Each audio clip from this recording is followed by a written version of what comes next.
So in this video, let's talk about my criteria of a great essay. So first of all, let's think about the T model I introduced before. I told you it was one of the most important tools to improve your application profiles, as this tool helps empower yourself with a unique positioning so that your profile can be easily remembered. So once you have figured out your T model, everything you submit to the college should contribute to strengthening this T model. So when the admission officers read your essays, they're looking for something about you as a person. For you, what you need to do then in the essay is to either demonstrate your X factor or talk about something that your other files have not mentioned. This is the general strategy you need to consider when you get ready to write your essays. As I said previously, your essays should wake admission officers up instead of giving them a feeling like, oh, I've read it somewhere. If your essays would make them feel in that way, then I'm sorry, your essays will fail to help you get out of the gray area.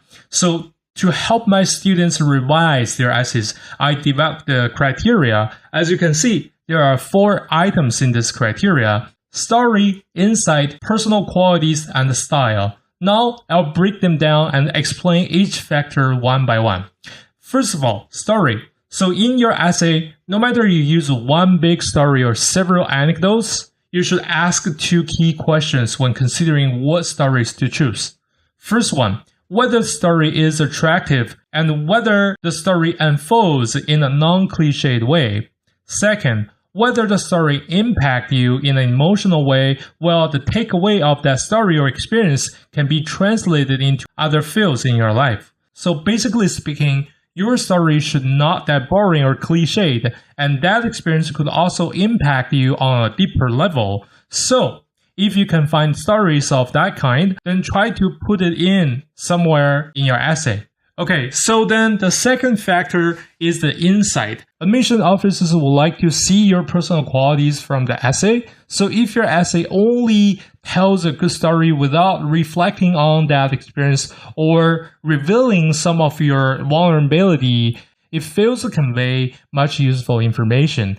This is what I always see in my students' essays. Some of them tried really hard to paint a really, vivid picture or had a very good story to tell, yet they put too much energy for the story and failed to reflect on that experience in a deeper level. For example, a student of mine wrote a story about she being molested when she was 7 years old, and that used to have a huge impact on her personality.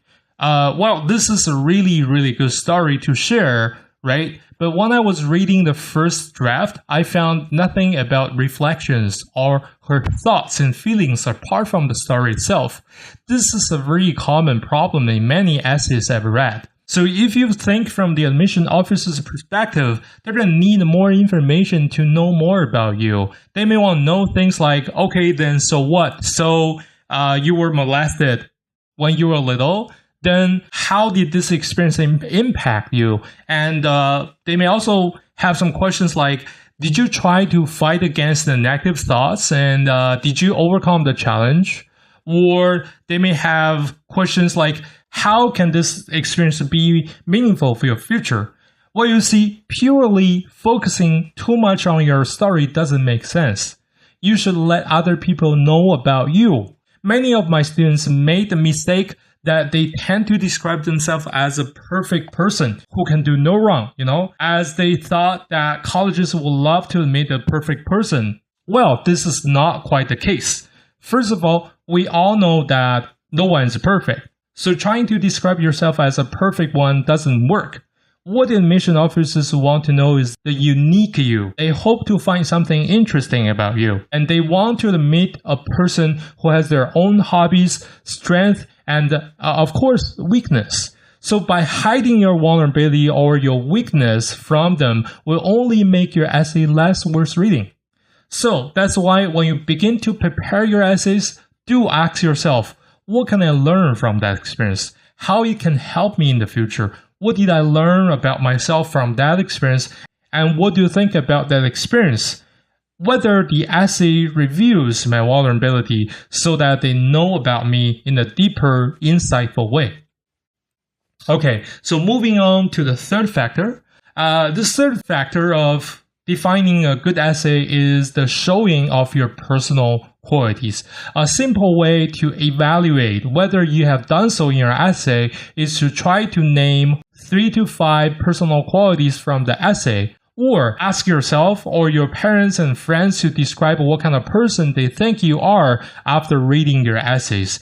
If you can at least pick up 3 to 5 qualities from your essay, then you're pretty good to go. However, please be noted that although admission officers generally are very open-minded, they do hope that the personal qualities you review in your essays are generally positive.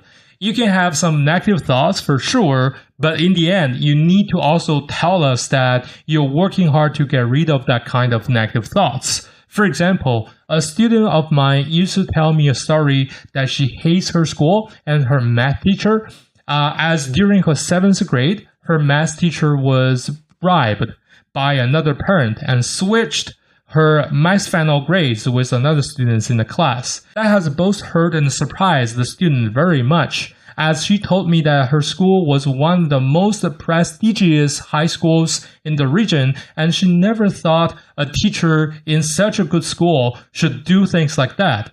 And since that day, she began to hate school and the math teacher, and sometimes even study. However, this is a really good story, and we are truly sorry for what she has been through. But if you want to talk about that feeling in the essay, you better also talk about how you overcame this negative thought and became a better person.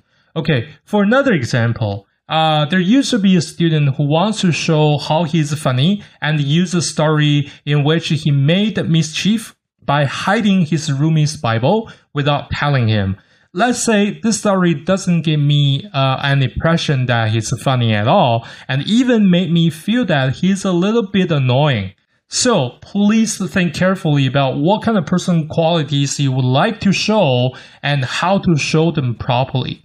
Okay, so moving on to the last factor. So the last factor is your style of essay. I don't think I need to talk a lot about this, as I believe your English teachers in your school have said it enough. So basically, like your essays at school, your admission essays should be well written in terms of word choices, tones, connections, etc. So, in summary, a great essay must reveal some of your deepest stories or thoughts. Well, it also shows some of the most important personal qualities that you have. So really take your time to think about what I said in this video. This criteria has helped many of my students find great ideas for their essays, and I hope it will also help you. Okay, so in the next video, I'll teach you how to find great ideas based on this criteria.